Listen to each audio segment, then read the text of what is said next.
Selamat bertemu kembali di video ISPS. Kali ini kita ingin menyelesaikan soal tentang pemfaktoran.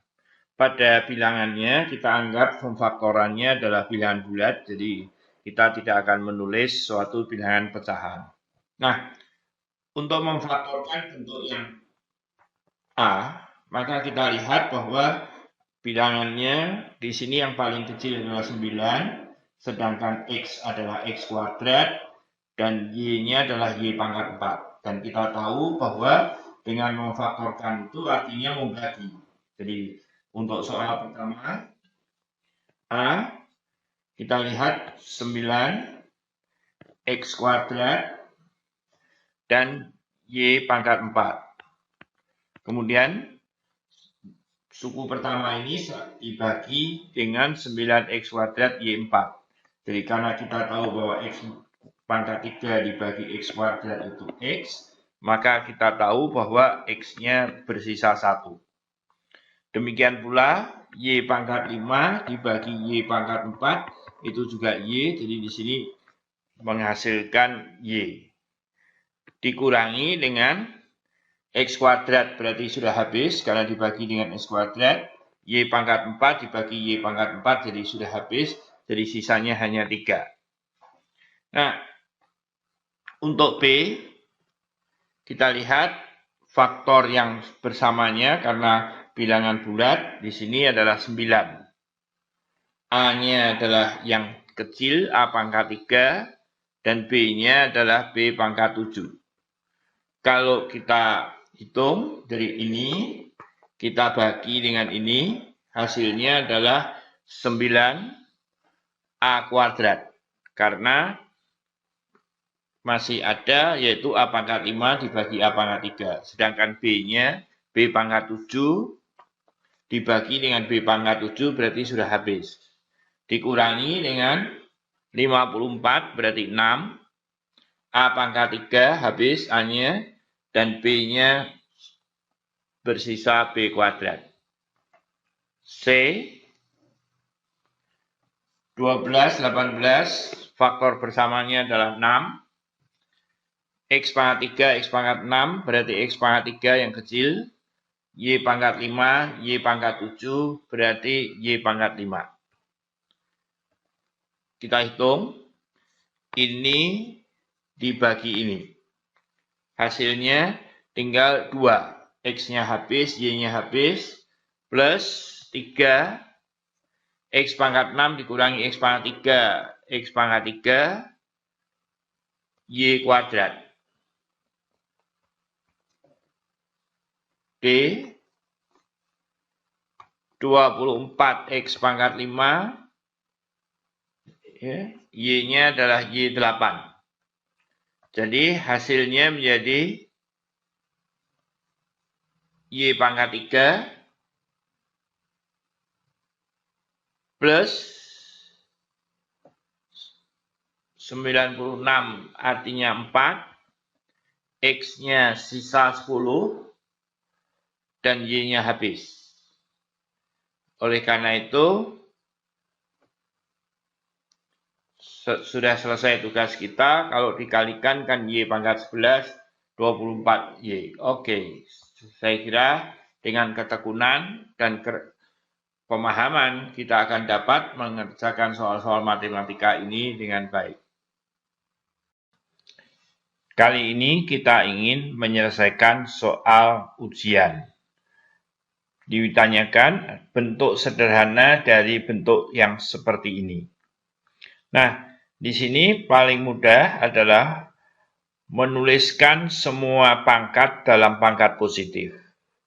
Jadi kalau kita lihat A pangkat 4, B min 2, C min 3 per A kuadrat, B min 3, C.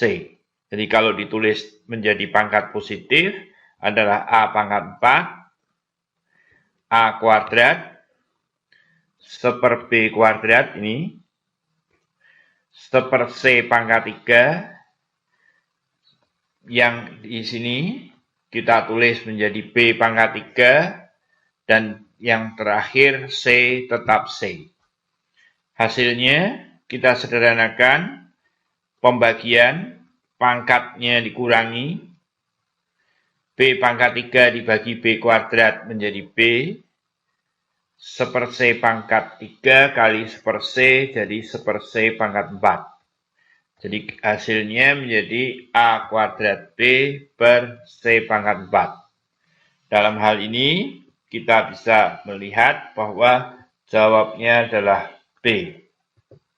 Nah, dengan paham, tentunya dengan mudah akan ingat, maka kita dapat mengerjakan soal-soal matematika ini dengan lebih sederhana. Selamat bertemu kembali di video ISPS. Kali ini kita ingin menyelesaikan suatu bentuk pangkat pecahan sehingga menjadi lebih sederhana. Pertama, kita tentu harus mengerjakan bagian yang dikurung, dikuadratkan.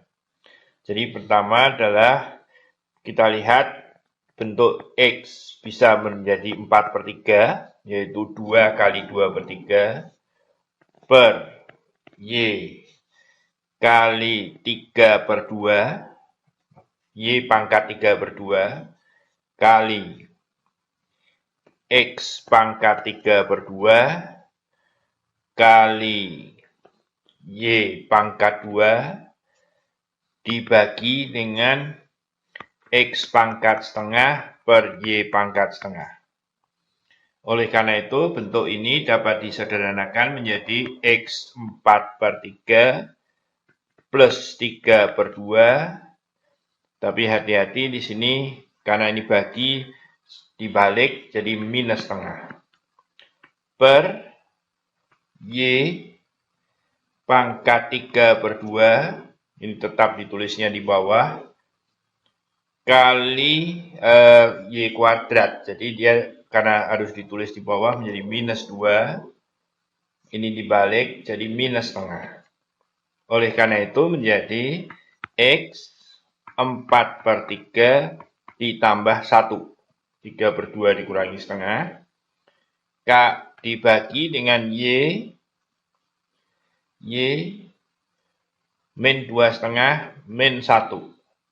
Jadi hasilnya menjadi Y ya, naik ke atas, X pangkat 7/3. Nah, akan ditulis dalam bentuk akar menjadi X kuadrat kali Y kali X pangkat 1/3. Dengan demikian hasilnya adalah X kuadrat Y akar dari X pangkat 3. Oleh karena itu, jawabnya adalah C. Nah, dengan pemahaman dan ketekunan, kita akan dapat menyelesaikan soal-soal matematika. Selamat bertemu kembali di video ISPS. Kali ini kita ingin memperlihatkan suatu sifat logaritma dari perkalian bilangan. Jadi di sini perkalian, hasilnya adalah logaritma dari masing-masing dijumlahkan. Hal ini berkaitan tentu dengan jika kita mempunyai G pangkat X kali G pangkat Y, maka hasilnya adalah GX plus Y. Nah, jadi untuk membuktikannya, bukti sifat yang ini, jadi misalkan G log A itu adalah X, maka ini artinya adalah G pangkat X sama dengan A. Kemudian G log B misalkan tuliskan sebagai Y, maka ini punya arti sebagai G pangkat Y sama dengan B. Dengan demikian, A kali B itu adalah G pangkat X kali G pangkat Y. Dan menurut sifat di atas menjadi GX plus Y. Kita bisa menggunakan arti logaritma, tetapi juga kita bisa melihat dengan mengambil logaritma kedua ruas, G log AB sama dengan G log G pangkat X plus Y yang tentu saja sama dengan X plus Y. Di mana X tersebut adalah, jadi saya tulis agak ke atas, X-nya adalah G log A ditambah dengan Y-nya adalah G log B. Jadi kita sudah memperlihatkan sifat yang diminta. Nah, dengan pemahaman dan ketekunan kita akan dapat menyelesaikan masalah-masalah di matematika.